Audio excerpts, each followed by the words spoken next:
Знаехте ли, че мравките са едни от най-хитрите и организирани фермери в природата? Но тяхното земеделие буквално унищожава вашата градина. Здравейте, приятели на градинарството! Днес ще си говорим за един огромен проблем, който скъсва нервите на всеки, който отглежда растения. Мравките в градината. Сигурно сте опитвали всичко.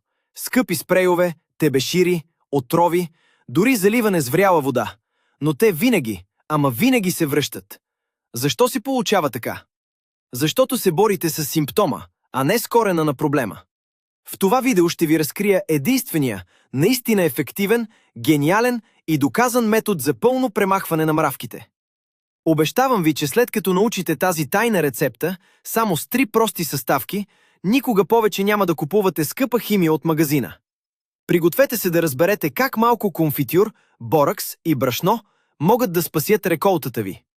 Имам един въпрос към вас още сега. Колко пари сте похарчили до момента за препарати срещу мравки, които не са свършили никаква работа? Напишете ми сумата долу в коментарите. Нека видим кой е абсолютният рекордьор по хвърлени пари на вятъра. Преди да забъркаме нашата тайна смес, трябва да разберем с какво точно си имаме работа. Мравките не са просто хаотично тичащи боболечки. Те живеят в огромни колонии, които функционират като един единствен, много интелигентен организъм. Дълбоко под земята, на сигурно и защитено място, се намира сърцето на тази империя – кралицата майка. Нейната единствена задача е да снася хиляди яйца всеки ден. Всички онези мравки, които виждате да лазят по вашите рози, домати или пътеки, са просто работници. Те са събирачи на храна, чиято цел е да осигурят прехрана за кралицата и за подрастващите ларви. Исторически погледнато, хората са използвали естествени минерали за борба с вредителите много преди индустриалната революция да ни залее с токсични химикали. Един от тези древни съюзници на човека е бораксът. Това е естествено срещащ се минерал, сол на борната киселина, който се добива от изсъхнали солени езера. Той е слабо токсичен за хората и домашните любимци, в малки количества, но е абсолютно фатален за насекомите. Проблемът е, че мравката няма просто да отиде и да изяде лъжица чист боракс. Тя е твърде умна за това. Трябва ни план, стратегия и перфектната маскировка. Трябва ни метод, който да заблуди работниците да занесат гибелта право при своята кралица. Много хора смятат, че мравките са напълно безобидни създания, които просто си търсят храна из двора. Може би дори сте чували мита, че те са полезни, защото почистват градината от мъртви насекоми и разрохват почвата. Време е да разбием тази илюзия веднъж завинаги. Истината е много по-мрачна и опасна за вашите растения. Мравките в градината не са просто безобидни минувачи. Те са хитри фермери. Точно така, чухте ме правилно. Те отглеждат листни въшки по същия начин, по който хората отглеждат крави. Мравките пренасят листните въшки върху най-крехките и свежи стръкове на вашите растения. Защо го правят? Защото листните въшки отделят сладка и лепкава течност, наречена мана, с която мравките се хранят. В замяна на това сладко удоволствие, мравките действат като безмилостни бодигардове. Те агресивно защитават листните въшки от техните естествени врагове. Представете си следната картина. Имате прекрасно младо растение, което изведнъж започва да вехне. Листата му се свиват, пожълтяват и умират. Ако се вгледате внимателно, ще видите армия от мравки, маршируващи нагоре и надолу по стъблото, пазейки своето стадо от въшки. Докато не премахнете мравките, вашите растения са обречени на бавна гибел. Сега, сигурно си мислите, защо просто да не напръскам със силен спрей от агроаптеката? Ето къде се крие голямата уловка на индустрията за препарати. Когато пръскате отрова директно върху мравките, вие убивате само тези, които са на повърхността. Това са работниците търсачи, които съставляват едва около 10% от цялата колония.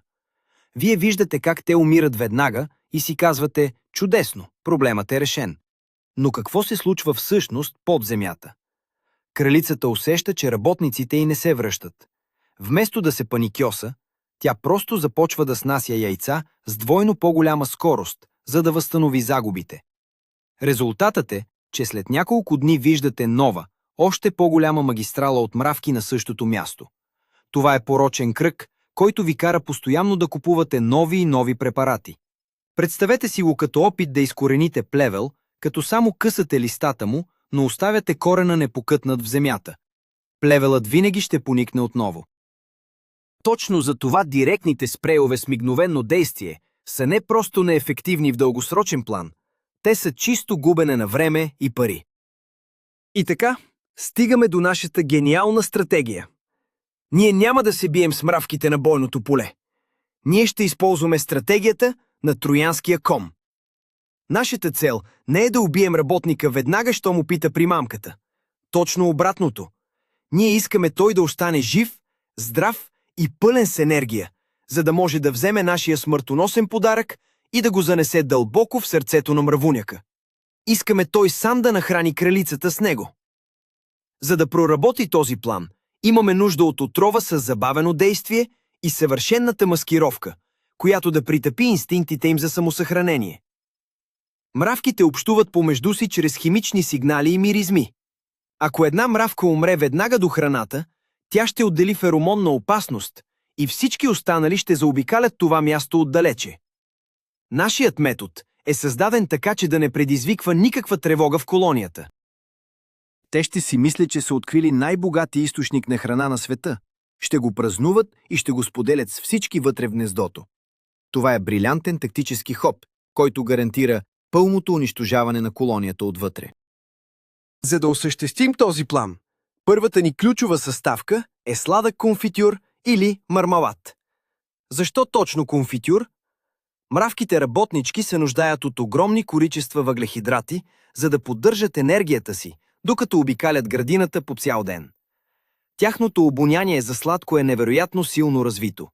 Ароматът на ягодов, малинов или шипков мармалад се носи във въздуха и действа като мощен магнит за тях. Освен това, конфитюрът има перфектната лепкава и влажна консистенция. Той не изсъхва прекалено бързо на слънцето и задържа другите съставки заедно. Представете си как ухае току-що изпечена пекарна, когато минавате покрай нея сутрин. Този аромат ви привлича неудържимо. Точно по същия начин действа плодовият конфитюр върху нервната система на мравките. Те просто изоставят всичко друго, което правят, за да се доберат до тази невероятна сладост. Конфитюрът е нашата перфектна примамка, нашето прикритие. Той ще прикрие миризмата и вкуса на активната съставка, така че насекомите да я погълнат, без изобщо да подозират какво се случва. Втората и най-важна съставка в нашата рецепта е бораксът. Това е нашето скрито оръжие. Както споменах по-рано, бораксът е естествен минерал. Можете да го намерите в аптеките, в магазините за строителни материали или препарати за почистване. Важно е да уточня, че говорим за боракс на прах, а не за борна киселина. Въпреки че и двете могат да свършат работа, бораксът е по-често срещан и по-безопасен за работа у дома. Как точно убива той? Когато мравката погълне малко количество боракс, той попада в храносмилателната й система. Там минералът бавно кристализира и разрушава стомаха на насекомото отвътре. Също така, той уврежда техния външен скелет, като предизвиква тежка дехидратация. Този процес обаче отнема време, обикновено от 24 до 48 часа. И това е абсолютно гениално. Това е времето, което е нужно на хилядите работници да се върнат в мравунека, да повърнат храната, както правят по природа, и да нахранят с нея кралицата и ларвите. Бораксът е тихият убиец, който действа като бомба с закъснител в сърцето на вражеския лагер. Третата съставка, която прави тази рецепта завършена и перфектна, е обикновеното пшенично брашно. Много хора се чудят, защо ни е брашно, след като вече имаме сладко и отрова. Тук е моментът да развенчаем един много популярен мит. В интернет се носят слухове, че ако дадете само сурово брашно или царевичен гриз на мравките, те ще го изядат, то ще набъбне в стомасите им и те ще експлодират. Това е абсолютна глупост и не отговаря на биологичната истина. Мравките са достатъчно умни да не ядат сухи прахове, които не могат да смелят. Ролята на брашното в нашата рецепта е съвсем различна. То е структурен елемент. То действа като спойка, като строителен материал. Ако смесите само конфитюр и боракс, ще получите течна, лепкава каша. Мравките ще се нахранят на място, но много трудно ще отнесат физически парчета от нея в мравуняка. Добавяйки брашно, ние сгъстяваме сместа. Ние създаваме консистенция на меко тесто. По този начин мравките могат да откъсват малки, перфектно оформени топчета от нашата примамка и лесно да ги носят в челюстите си, като малки трофейни пакети, право към гнездото. Сега нека преминем към най-важната част от създаването на тази примамка – точните пропорции. Това е моментът, в който не трябва да импровизирате, защото балансът е критичен. Тайната рецепта изисква равни части от трите съставки. Запомнете го добре. Една част конфитюр, една част боракс на прах и една част брашно. Например, вземате една супена лъжица конфитюр, една супена лъжица боракс и една супена лъжица брашно. Защо тази прецизност е толкова важна? Ако сложите твърде много боракс, надявайки се да ги убиете по-бързо, сместа ще стане горчива. Мравките ще усетят химикала, ще маркират мястото като опасно и изобщо няма да го докоснат. Ако пък сложите твърде малко боракс, те ще се нахранят обилно с вашия вкусен десерт, но концентрацията на отровата няма да е достатъчна, за да убие огромната кралица. Тя просто ще получи леко стомашно разстройство и ще продължи да снася яйца. Точната пропорция 1:1:1 гарантира, че примамката е неустоимо вкусна, но същевременно носи перфектната смъртоносна доза за цялата колония. След като имаме точните съставки и знаем пропорциите, време е да приготвим самата смес. Процесът е много лесен, но изисква малко внимание. Въпреки че бораксът не е силно токсичен за хората, винаги е добра идея да сложите чифт гумени ръкавици, когато работите с него, за да избегнете дразнене на кожата.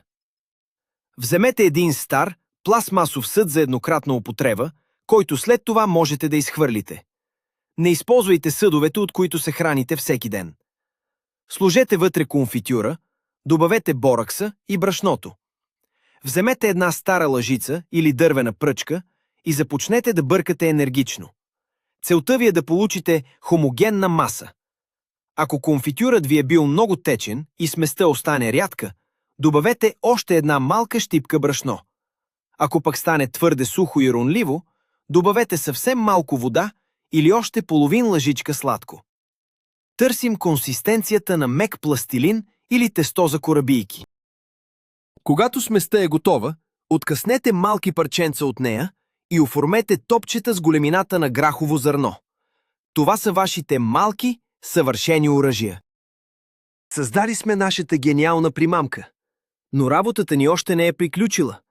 Стратегическото разположение в градината е от ключово значение за успеха. Не бива просто да хвърляте топчетата на посоки из двора. Трябва да наблюдавате мравките. Вижте откъде минават. Те винаги се движат по ясно изразени пътеки, които са маркирали със своите феромони. Поставете вашите примамки точно до тези магистрали. Ако знаете къде е дупката на самия мравуняк, поставете няколко топчета близо до входа, но не вътре в него, за да не ги оплашите. Много важен съвет. Никога не слагайте примамката директно върху голата почва. Влагата от земята бързо ще съсипе тестото, а и така то може да се размие в пръста. Използвайте малки парчета картон, стари пластмасови капачки от бутилки или плоски камъчета. Сложете примамките върху тях, сякаш сервирате храна на малки чинийки.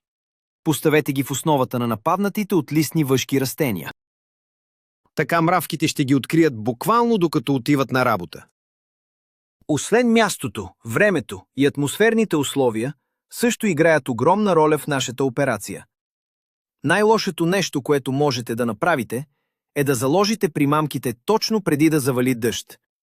Дъждът моментално ще отмие боракса и сладкото, и целият ви труд ще отида на вятъра. Винаги проверявайте прогнозата за времето и избирайте период от поне 2 или 3 сухи дни. Що се отнася до частта от денонощието, най-доброто време за поставяне на капаните е късният следобед или ранната вечер. Защо? През най-горещите часове на деня на силното слънце, конфитюрът бързо ще изсъхне и ще стане твърд като камък, което ще затрудни мравките да го отхапват. Освен това, много видове градински мравки са най-активни именно при вечер и през нощта, когато температурите паднат.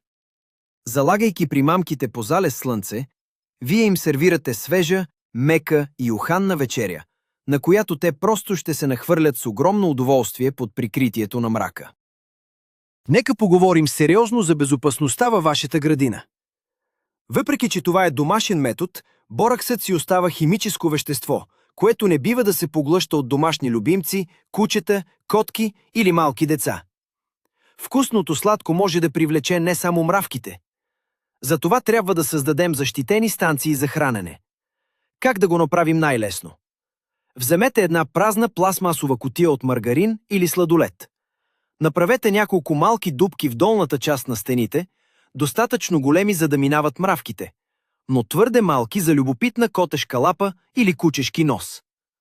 Сложете капачката с примамката на земята и похлопете отгоре с обърнатата пластмасова кутия. Затиснете кутията с един тежък камък или тухло отгоре, за да не я отвее вятърът или да не я обърне някое животно. По този начин създавате сигурен бункер. Мравките влизат вътре свободно през малките дупки, взимат отровата и си тръгват, а вашите любимци и полезни птици остават напълно защитени от инциденти.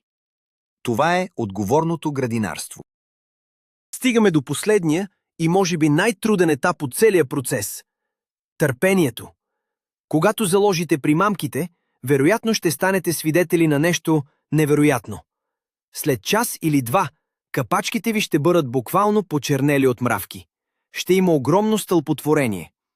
Вашият първи инстинкт ще бъде да вземете обувката си и да ги стъпчете всичките, или да ги напръскате. Спрете. Не правете нищо. Удръжте на импулса си. Трябва да ги оставите да се хранят на спокойствие. Нека отнасят парчетата към гнездото. Този пир ще продължи 1 или 2 дни. Просто наблюдавайте и ако примамката свърши, добавете още. На третия ден ще забележите, че трафикът рязко намалява. На четвъртия или петия ден ще видите само няколко объркани мравки, които се движат бавно. И до края на седмицата градината ви ще потъне в тишина. Няма да има нито една жива мравка по растенията ви. Защо? Защото троянският кон е свършил своята работа. Кралицата е мъртва. Полонията е напълно и безвъзвратно унищожена отвътре. Това е моментът на вашия абсолютен триумф. И ето го, приятели, големият обрат. Само за няколко дни, без да изливате литри скъпи и отровни химикали върху земята си, вие превзехте цяла една вражеска империя. Вашите растения вече могат да дишат спокойно, листните въшки ще останат без своите свирепи пазачи и природата бързо ще се погрижи за тях чрез калинките. Нека обобщим тайната на успеха. Конфитюрът привлича безупречно. Брашното изгражда структурата за лесно пренасяне, а бораксът нанася бавния, но абсолютно сигурен фатален удар директно в сърцето на мравуняка, при кралицата. Този гениален метод доказва, че понякога най-интелигентните решения се крият в простите домашни съставки и познаването на навиците на природата. Огромно благодаря, че изгледахте това видео до края. Ако този трик ви е бил полезен, моля ви, абонирайте се за канала, споделете видеото с други градинари, които се борят с тази напаст, и не забравяйте да оставите по един лайк. А сега искам да ви попитам нещо забавно в коментарите. Какъв вкус конфитюр ще използвате за вашата първа примамка срещу мравки? Ягодов, шипков или може би кайсиев? Ще се радвам да прочета вашите отговори и да обсъдим резултатите. До нови срещи и успешна градинарска година!